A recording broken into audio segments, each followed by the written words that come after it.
Welcome to the Market Bull. I'm Sarah Powell, and joining me from First Class Metals is co-founder and executive chairman James Knowles.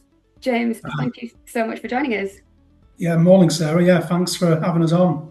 Yeah, no, it's great to be speaking with you for a change.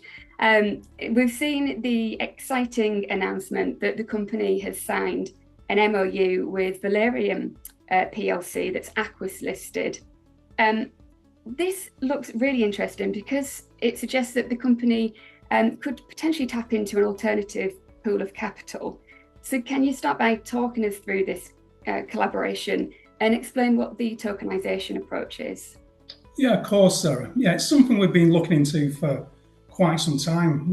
I've known a couple of guys at Valerium for quite a while, and what we've been looking at is how we can use the technology which they've been developing, which is real world asset tokenization of many different asset classes into the exploration world. So we knew this had been done in ground resources where people have looked to tokenize, say, a gold resource that's currently underground, but that's not something as a project developer, which FCM is, which would greatly interest us. So next obvious thing to look at was the exploration projects. Can you tokenize those into a real world asset situation? So we had several conversations with Valerium, and the asset class itself appeared quite attractive for their model and their platform. So in effect, what you're doing is you're tokenizing fractionally your asset.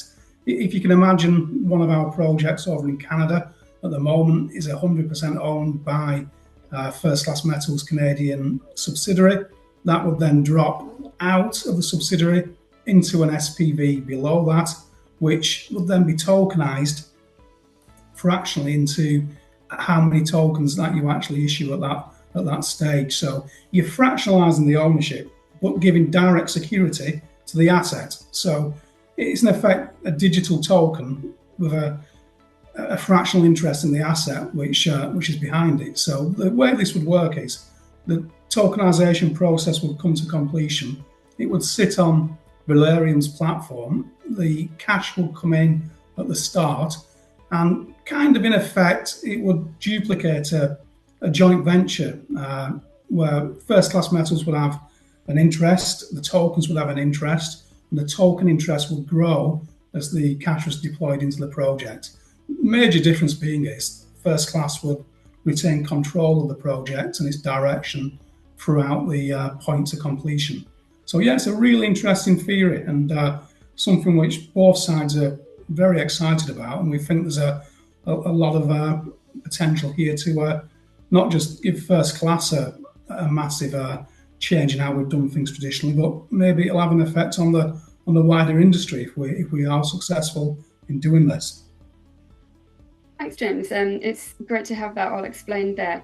Can you tell us, how does this alignment with Valerium complement First Class Metals' wider strategic goals? And what advantages does tokenization offer over more traditional forms of financing or your joint venture type structures?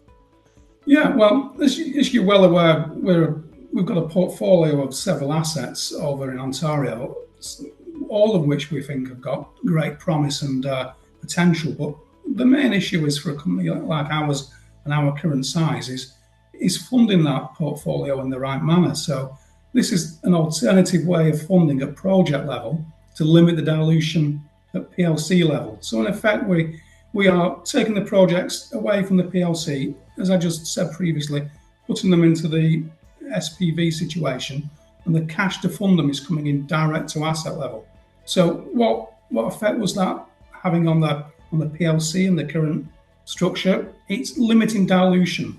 So in effect, you could bring the project through to a point of what you'd decide to be an extract point, a completion point, but you haven't damaged the share structure of the PLC. I mean, we often see in our world very successful projects over a number of years, but the PLC structure that ultimately gives the reward to your long-term shareholders is ultimately damaged through the dilution the process needs throughout. So this is an alternate route which, if it can be perfected, it could be very beneficial to to junior exploration companies generally, and FCM particularly being one of the first, if not the first in the world, to actually be looking to seek to do this.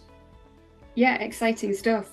And so what are the next steps to firming up this proposition, and what could it mean for the future prospects of First Class Metals?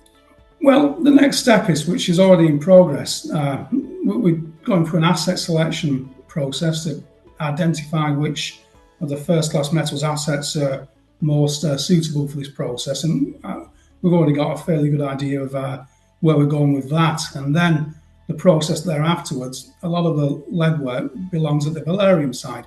Valerium have got a superb platform which they've developed this last few months to actually allow this infrastructure to take place and the actual transfer of the asset into a tokenized situation. So it will be a case of going through the legals, sorting out the structures, and the guys at Valerium then doing the regulated side of things to make sure that everything lines up to a point whereby when we actually physically seek the investment to come in, that the structure's there to allow the taking of it in a regulated and compliant fashion. So we're on that road now, and it's a fairly well-tested, well-tried system. It's been used in other industries, like I say, real estate, housing, all that sort of stuff can be done this way, and there's no reason why an exploration development project, which FCM has on its portfolios, can't follow a very similar path to that. So yeah, it's quite straightforward process that's now in place to advance this. Wonderful. Well, James, thank you so much for taking the time to update us on this, and good luck in progressing things further. We'll look forward to hearing more. Well, thanks, Sarah. Yeah, it's an exciting time, and as I said, it's really could be a groundbreaking thing for the industry generally. So we're quite pleased to be at the forefront of it. So let's watch this space, so we say, and we'll see where we go this next few weeks and months with this initiative. Thanks very much. Thank you, James.